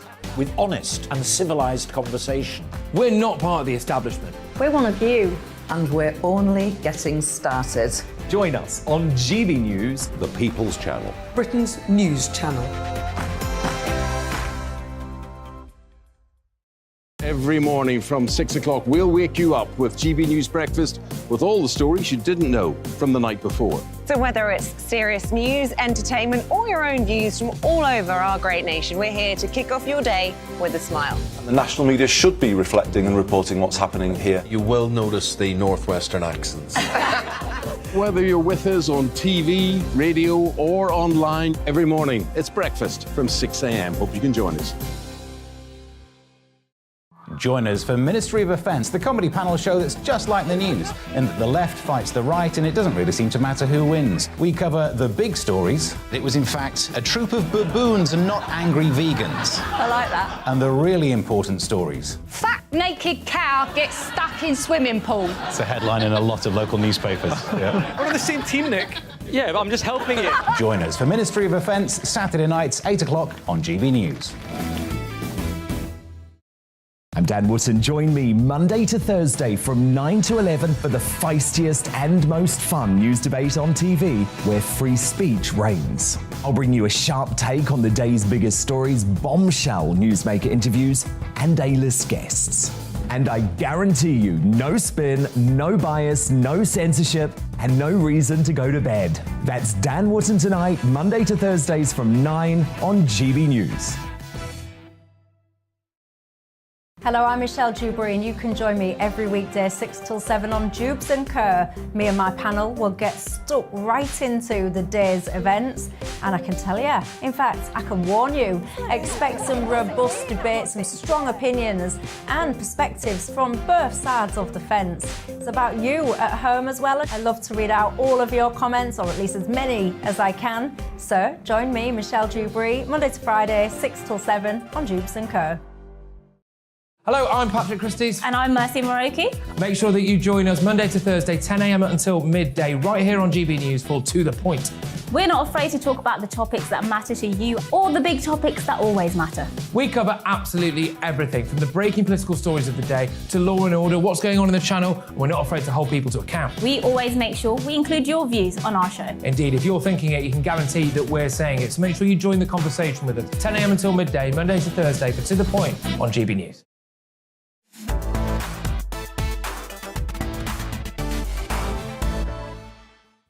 Hello and welcome back to Real Britain with me, Darren Grimes. Cheers very much for your company. Right, folks, there's a new boy in town in the world of golf, and it's causing quite the controversy.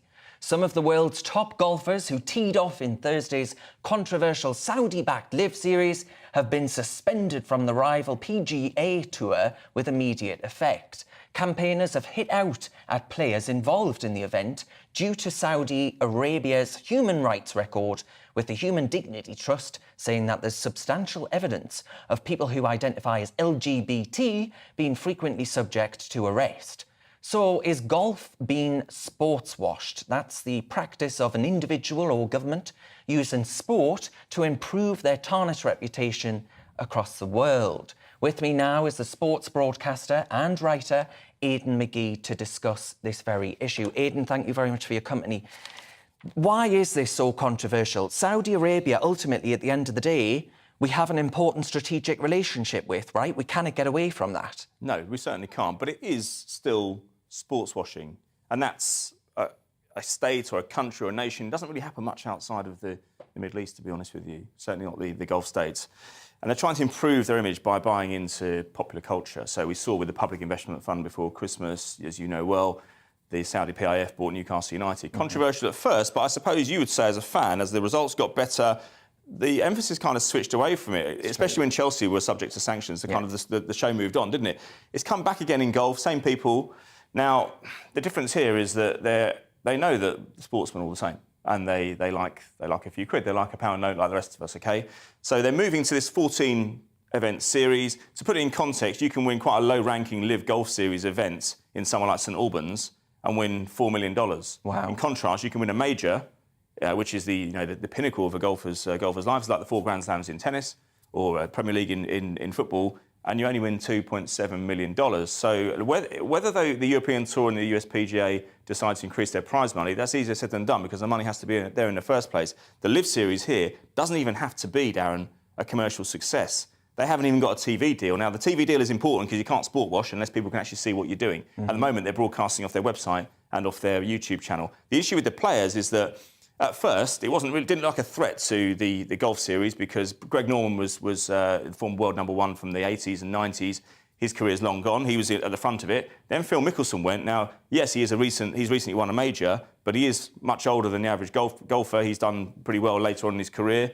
But then you start seeing Ian Poulter go, good Ryder Cup player, but still not a major winner. Lee Westwood, another Brit, good Ryder Cup player, not a major winner. Then you start to worry a little bit more because there's big names going there then. But I think the edge tipped over on Thursday. We saw the departure of, we saw Patrick Reed go earlier in the week and then Bryson DeChambeau. Patrick Reed is 31 years old. He won a major in 2018. He's at the peak of his career. Right. Likewise, Bryson DeChambeau, 28 years old, US Open champion in 2020. When the likes of him go, you think, actually, they're starting to pinch players from the top 10. So maybe Rory McIlroy's got something to think about in future. So that's the gist of it, and it creates a schism within the sport of golf. Now, the players have been on the podium this week, the ones who are taking part in the Live Series, and they've been racked on by guys like Neil McClellan from the Mirror saying, is there any tournament you wouldn't play in, Ian? Is there anything... What about if Vladimir Putin set one up? Would you go to that? If this one isn't the problem, why wouldn't you go and play with Putin? And he said, no comment, hypothetical. All right, what about South Africa apartheid era in the late 80s? Would you go and play for them? Hypothetical, no comment. Now, my question is that, yes, it's awkward. The players would just be as well, Darren, just saying, you know what, we all have a pound note, I'm here for the money. I want to secure my family's future. It's sport at the end of the day. It can end quite quickly with injury. But why then was the Manchester City takeover never questioned? Exactly. In 2008. I was up there. I was up there when that happened. I was working up there.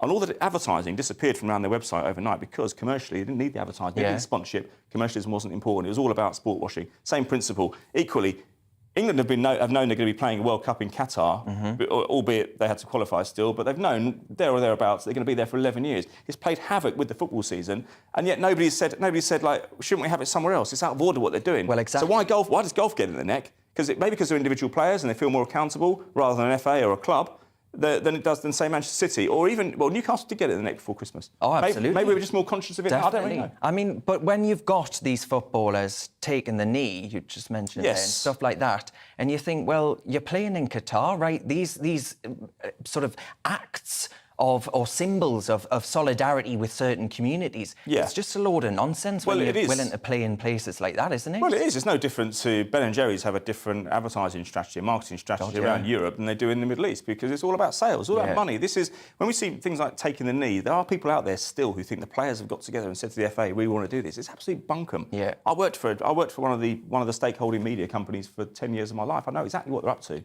what they're doing. And it's just grandstanding. It's gesture politics by big corporations. That's all it is. They don't. Do you think executives at these TV channels go to bed at night worrying about racism and LGBT rights? Of course they don't. Aidan, do you reckon then that the Saudi state, if there's another journalist killed or something like that, do you think the Saudi state could end up in the same position as Vladimir Putin's Russia, where the UK government say you cannot accept cash from them? I don't know, Darren, because I don't know if the average government around Europe or elsewhere in other jurisdictions would consider murder of a journalist on the same scale as invading another sovereign state. So realistically, no. Yeah. There have been loads of things. I mean, Boris Johnson was over there 3 months ago begging them to reduce the price of gas. Yeah. So I mean, we need them. We are, as you say at the beginning, we're very much strategic trading partners. But sport is in a different. It's all about timing in sport. Man City in 2008, nobody really heard of sport washing back then. So nobody, including me, I have to say, I was working at the News of the World at the time. I should have been asking questions. I didn't. But 14 years later, then it happens at Newcastle. Suddenly there's a few more questions. It dissipates a little bit. It will come back again. And then we see golf. And maybe the journalists are just different there. They just can see it happening quicker. And it's a very commercialised, very corporate sport as well. It's a very clean-cut sport. But you will see, when it's different to the other breakaways we've seen in the Premier League 30 years ago. Darts in 1990, the Packer Circus back in 76. They were all media-led. There were media giants at the centre of it. No media here.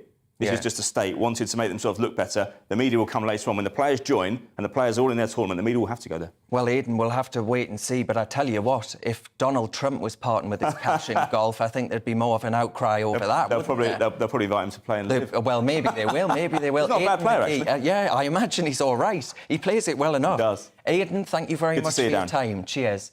That was the sports broadcaster and writer Aidan McGee. Now, folks, you're with GB News on telly and DAB radio. Next up, I'll be joined by friend of the show, Victoria Hewson, Head of Regulatory Affairs at the Institute of Economic Affairs. She'll have her say on plans by the government to scrap around 100,000 civil service jobs over a 3-year period. The unions, of course, are saying it'll make it impossible for the civil service to carry out its duties. It's almost like turkeys don't vote for Christmas. But first, it's time for a check on the news headlines with Tatiana Sanchez.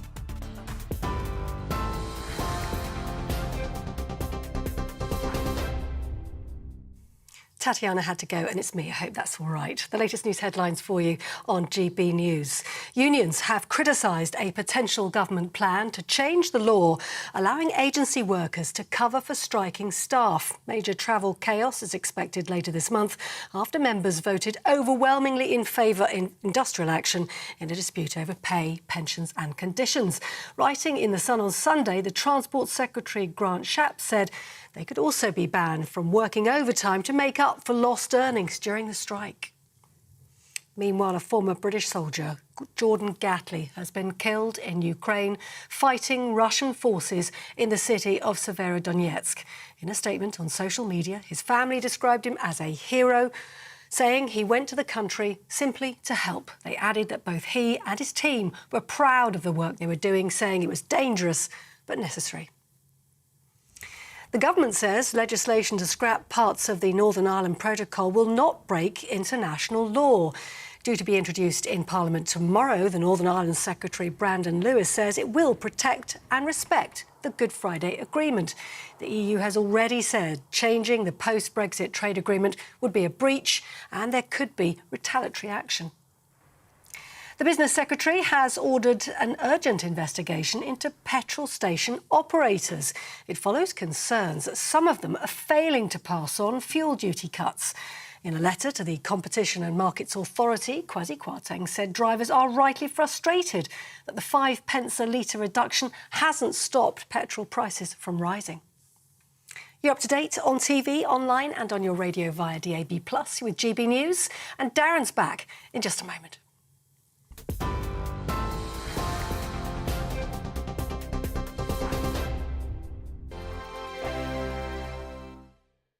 We are GB News. We're right across this great nation. On TV, on radio, on digital. Absolutely everywhere. We don't talk down to you. We embrace all voices. With honest and civilised conversation. We're not part of the establishment. We're one of you. And we're only getting started. Join us on GB News, The People's Channel. Britain's news channel. Every morning from 6 o'clock, we'll wake you up with GB News Breakfast with all the stories you didn't know from the night before. So whether it's serious news, entertainment, or your own views from all over our great nation, we're here to kick off your day with a smile. And the national media should be reflecting and reporting what's happening here. You will notice the northwestern accents.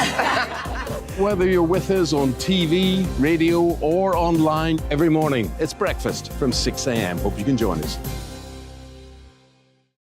Join us for Ministry of Offence, the comedy panel show that's just like the news, in that the left fights the right and it doesn't really seem to matter who wins. We cover the big stories. It was in fact a troop of baboons and not angry vegans. I like that. And the really important stories. Fat naked cow gets stuck in swimming pool. It's a headline in a lot of local newspapers. Yeah. We're on the same team, Nick. Yeah, but I'm just helping you. Join us for Ministry of Offence, Saturday nights, 8 o'clock on GB News. I'm Dan Wootton. Join me Monday to Thursday from 9 to 11 for the feistiest and most fun news debate on TV, where free speech reigns. I'll bring you a sharp take on the day's biggest stories, bombshell newsmaker interviews, and A-list guests.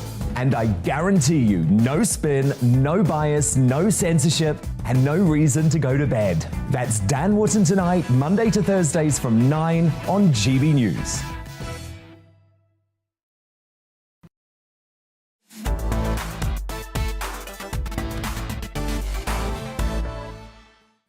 Welcome back to Real Britain with me, Darren Grimes. Cheers very much for your company. Now, folks, the number of civil servants working for the government here could actually cut the number of people employed by the state, essentially, by almost 100,000. It's a stark number, isn't it? Over the next 3 years. Ministers have gone back on their claim that a recruitment freeze would be enough to reduce the government headcount. The numbers would represent around 20% of the current workforce. Unions are, of course, warning the plans are a shambles and will directly impact the ability of the civil service to carry out its duties. Joining me now to discuss this is the Head of Regulatory Affairs and Research Associate at the Institute of Economic Affairs, Victoria Hewson. Victoria, thank you very much for your company. Why do you think that the government are actually looking to cut the overall number within the civil service? Well, I think the reason is, of course, that public spending is very high, and people are starting to get a bit grumpy about the fact that tax keeps on having to rise in order to fund all of the public spending. And also, you know, politically, the Prime Minister is under some pressure, so he wants to look like he is, in some ways, acting on things that Conservatives are traditionally concerned about, the size of the state and so on. However, I must say, I'm not convinced that you can talk about cutting numbers of civil servants without addressing the actual tasks that they have to do. And while the government and the state is taking on ever more responsibilities and interventions, you can't do that whilst also cutting down the numbers. So this has to be more than a technocratic approach of cutting down numbers and recruitment techniques. We have to be looking at substantively what is the responsibility of the state, and can we actually get rid of some of these substantive interventions that all these civil servants are doing? Yeah, I mean, Victoria, do you think it's fair for some civil servants and, of course, the unions, as I mentioned there, arguing that Jacob Rees-Mogg, who, as you know, is the minister in charge of government efficiency, of trying to make the state function better, with his calls for them to actually get back to the office, he suggests that a recruitment freeze may well, the suggestion there may well be enough. Do you actually agree with that? Is that the way to do it? You just freeze and stick with what we've got, essentially? Well, I'm not... So I think a recruitment freeze makes sense in some ways, because it does, you know, if you're trying to cut numbers, it makes sense to cut down the inflows of numbers year on year. But the problem is that if you're not accompanying that with actually getting rid of poor performers, then it doesn't make much sense in terms of the overall quality of the workforce as a whole. Now, in terms of the return to work thing, I don't particularly mind whether civil servants are working hard at home or in the office, but I'm afraid productivity and output figures from departments like the Passport Office, the Court of Protection, which has been in complete gridlock trying to deal with people's power of attorney, things that are really sort of fly below the radar, but are very, very important to people's lives. And these are departments that have had huge numbers of civil servants continuing to work from home. And in fact, productivity and output has been very low and very disrupted in those departments. So Pam from the Passport Office has been spending too much time watching Loose Women, you mean? Well, I wouldn't remotely suggest any such lack of integrity on the part of individual civil servants, but I think we all know in our hearts that sometimes if we're not particularly engaged and interested in our work, we will do the bare minimum to get by without being actively fired. And I'm pretty sure that there are lots of civil servants who have made the most of the opportunities presented. But this doesn't mean necessarily that simply getting people back to the office is in itself enough. There needs to be lots more done to make them more efficient. Yeah, Victoria, just finally, a lot of my viewers watching this will be saying, well, it's all well and good to put a cap on what we've got. But when you read reports, for example, like civil servants are in open rebellion against the Priti Patel, the Home Office, Rwanda policy, when you read reports like that, a lot of my viewers are really frustrated and saying, why do we end up with these ideologues, essentially activists, within the state? Well, it's not just that though, Darren. We've had similar experiences where, for example, the government has been looking at spending cuts on bodies like the Equality and Human Rights Commission, which has come out fighting and rebranded itself as the anti-woke regulator in order to try and make a case for keeping its funding in place. We have got Alok Sharma, remember him, the cabinet minister in charge of COP26. Now you would think, well, COP26 is over and done with. Why do we still need to be funding a cabinet minister and a whole department dealing with it? Because now we're up to COP27 and that's Egypt's responsibility. And yet in the papers today, we can see that Sharma is resisting cuts to his department and his funding. And then obviously we have the activists as well who are potentially acting more out of principle, as they would see it, other than self-interest. And I'm afraid that combination of activist principle and self-interest is a really very, very difficult Gordian knot to cut if we are ever going to make inroads in the size of the state. Well, Victoria Hewson, thank you very much for your contribution there. That was Victoria Hewson, the Head of Regulatory Affairs and Research Associate at the Institute of Economic Affairs.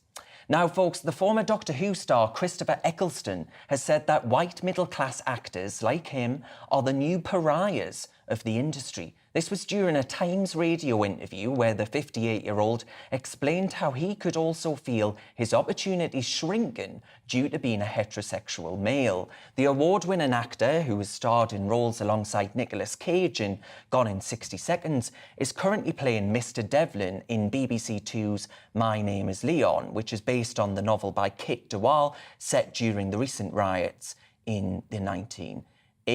Joining me to discuss this story is reporter at politics.co.uk, Georgia Gilhooly. Georgia, thank you very much for your time today. Does he make a fair point, right? A lot of my viewers watching this will say, well, it's absolutely true that if you're white, if you're middle class, if you're straight, you're absolutely screwed, frankly, as far as the labour market's concerned. I think it very much depends on the circumstances. The main thing that stands out to me here is that Christopher Eccleston, who himself, I believe, comes from a working class background, is making the point that it's difficult for middle class people to be getting roles in the acting industry. But if you actually look at the British acting industry in particular, the vast majority of people who are successful are from middle class or upper class backgrounds. So I think that in particular is just simply not the case. And I think that we can't speak to his individual experience. I'm sure maybe there's an anecdote here where he has felt discriminated against. But there's not sort of a wide array of statistics that we could pick up on as to sort of suggest that this is happening in every single, television studio or even in theatre, because Christopher Eccleston has done a lot of theatre.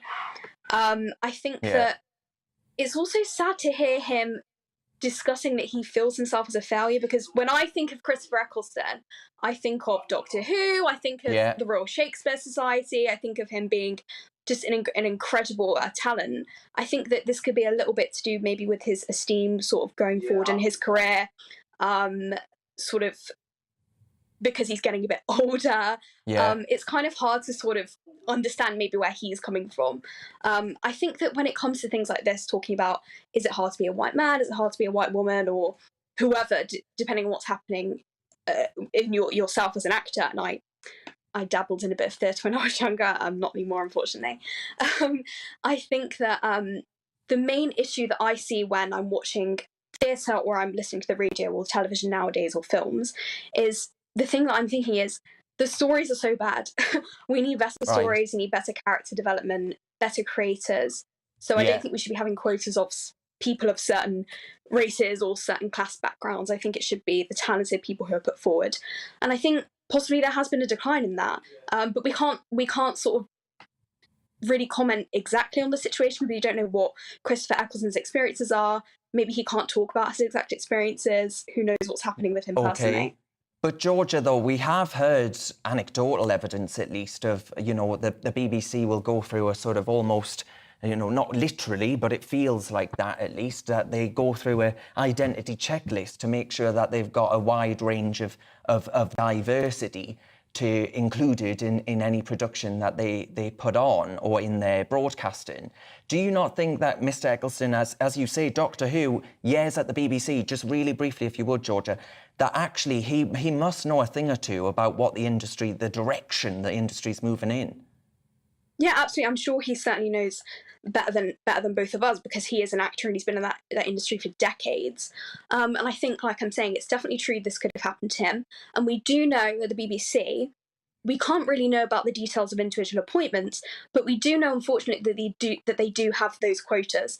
And I think that's wrong. I think that when it comes to it be writing or acting, I think that the people who are providing the best talent, whether that be the writing or the acting, should be at the forefront. And I think that it's also bad for people who come from working class backgrounds or are racial religious minorities, because Georgia, you're absolutely right. We're going to have to leave it there, unfortunately. But Georgia, thank you very much for your time and your contribution. That was Georgia Gillerley, the reporter at politics.co.uk. Now, as the nation prepares to commemorate the 40th anniversary of the liberation of the Falklands next week, GB News has been given access to previously unseen images of the conflict. The pictures taken at the time by a young Falklands photojournalist have gone on display at a special exhibition in the historic Chatham Dockyard. GB News' Home and Security editor Mark White has more.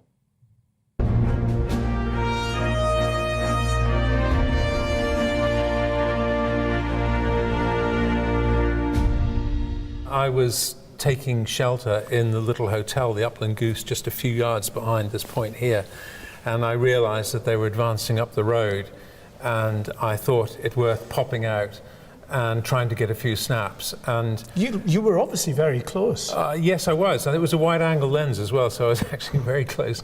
Some of the troops were suspicious, and some of them were reasonably optimistic and gung-ho, so I wasn't quite sure what to make of it, but I thought it was worth it. You took a risk, though, because you just never know. Young conscripts, armed, moving into the town, you never know how they're going to react. Well, it's true, but I had a very strong sense that we were seeing history unfold, and it's not very often that you get a chance to do anything to record that. So I was very young, I was only 24, and I just saw it as an opportunity, so I really wanted to go for it. And that was the beginning of recording something that went on for 10 weeks or so. Clearly, after the soldiers on foot, the heavy armour. This was the kind of kit that really alarmed us, because it was very heavy armour. And you can see that there's a turret there with at least a 0.5-inch machine gun, if not a cannon. These were grinding through our streets. And I remember thinking at the time, it was a bit like the War of the Worlds, when these monstrous machines suddenly appear. And the day before that, we were used to Morris Minors and Land Rovers trundling down the road, and all of a sudden they were being ground to bits by these huge American-built amphibious personnel carriers, and they were scary. These were Pucará aircraft. They were designed and built in Argentina, and they were a very real concern because their ground attack capability was quite serious. You can see the drums on the wings that would have contained rockets, and they were fitted with machine guns as well. And in this occasion, that aircraft is circling low, very low over Stanley, and it went on for about half an hour because we could see there were a couple of Harriers at altitude just waiting for the chance to pounce on them. They could not compete with a Harrier, but on their own, against ground troops, they were very effective. I framed this out of my bedroom window, in fact, and I like the sort of domesticity. You've got the kitchen chimney there with the Argentine flag in the background, and the Argentine flag is actually flying from our Defence Force HQ mast, so there was something particularly symbolic about that. They'd taken over the Defence Force headquarters. Graham, tell us about this shot. Well, the Argentines were very poorly equipped with vehicles, so they took any civilian vehicle that took their fancy. And you can see that, the demand far exceeded supply. I did count how many Argentines were in this short wheelbase Land Rover, but quite a few. Certainly wasn't designed for that. But we all lost our vehicles, including mine and my father's. They would turn up with a piece of paper and the number of your vehicle written on it and a couple of rubber stamps and said, we're having it. And the usual story was we're going to use it as an ambulance, but then they weren't. You'd see them the next day, full of troops. Clearly, this one very starkly illustrates the human cost of this conflict. We know hundreds on both sides died, but he's lying right in the street of your hometown. Yeah, there were a couple of bodies lying there, and fortunately for me, they had been covered up very roughly. But on the morning of the surrender, a friend and I decided that we would walk up towards where we knew the British lines were. And we first of all encountered these unfortunate Argentine soldiers who'd clearly been killed by artillery because the fence behind was riddled with shrapnel, and it was pretty clear that the same thing had happened to them. So at the time, I remember, actually my mind goes back to these photographs very, very often. At the time, I wasn't sure whether I should photograph it or not. And when it came to mounting this exhibition, I wasn't really sure whether I should use it or not. But that is the reality. That's the truly horrible reality. I mean, I don't know, he was a young man and, he didn't go home. The surrender in full swing here. I mean, you can see all the detritus around the streets as well. These Argentines are being rounded up by British troops. You can see, I think, Paras or Marines doing their best to round them up and at the same time getting these men to clear up a little bit. But the mess was unspeakable. This was one of our general stores here, which had been torched and was gone, but the smoke was still lingering. And when I look at these, I can almost still smell them. It was just a complete scene out of hell, frankly. We sort of segue into colour here because very shortly after the surrender, I laid my hands on some slide film. And yeah, it strikes me still that the short period of transition between total chaos and the death and destruction to everything being organised in a much more ceremonial and civilised way. For these people, it was their home, and they were, very badly affected by what happened. Tell us about these pictures. People's homes were destroyed. The population of Stanley went from about 1,400 people down to 500 people, and many of them thought they would be safer out on the farms. And many of them went to Goose Green, for example, or to Pebble Island.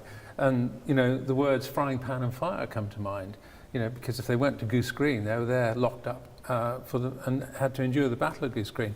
And this gentleman, Griff, who is a shepherd, he was actually the farm manager on Pebble Island, had been locked up with all the other people on the farm in one house for a period of about a month, having a pretty tough time. And he's now very definitely happy to be out with his sheep again. Joe, repairing his fence, which had just been run down by a military truck. And I kind of feel that the whole Falklands War, yes, it was about the Falkland Islanders, but it became far bigger than them, so much more than about the Falkland Islanders. And it's remained that way to a great extent. And everybody at the end of it just had to pick themselves up and get on with their lives. And I look at these guys, both of whom are now gone, and I'm quite proud of them, and I think they did a really good job. I wish they weren't perhaps a little bit forgotten.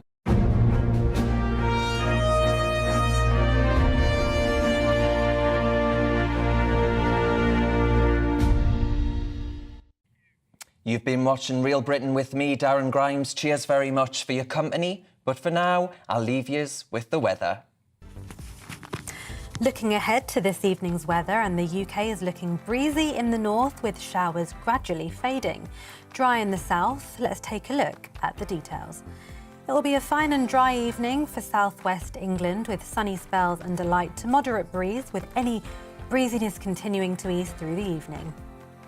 A pleasant evening across London and the southeast of England, where it will remain dry with sunny spells and light winds through the evening. A mostly dry evening for Wales, although with one or two light showers in the north and west, breezy in the west and with the best of the sunny spells to the east. A few scattered showers for the Midlands, with the showers most likely in the north and west of the region. Otherwise, a breezy evening but dry for most and with sunny spells. For northeast England, showers will become fewer and further between this evening as the showers fade and sunny spells become more widespread. Today's gusty wind will also turn lighter through the evening. A mixture of sunny spells and scattered showers for southern Scotland, breezy through the first part of the evening, but as showers die away,